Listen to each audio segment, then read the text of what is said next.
So yan guys, for today's video, i-open muna natin ang ating Mobile Legends app or yung ating account.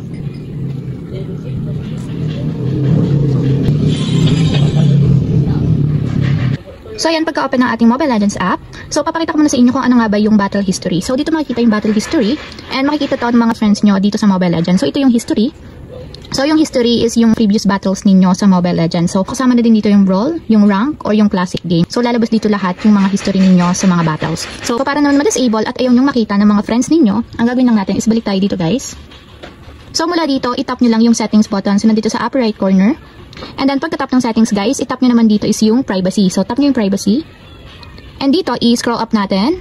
And dito sa pinakang baba guys, hanapin nyo yung show history. So makikita nyo, naka-all siya. Ibig sabihin niya, nakikita siya ng lahat ng nagbibisit ng inyong profile sa Mobile Legends. So para ma-disable or ma-hide, ang gagawin nyo lang is itatap nyo yung hide to all. So tap nyo lang para magkaroon ng checkmark. And kapag may checkmark na, ibig sabihin naka-enable na yan and hindi na siya makikita ng mga tao na gustong mag-visit ng inyong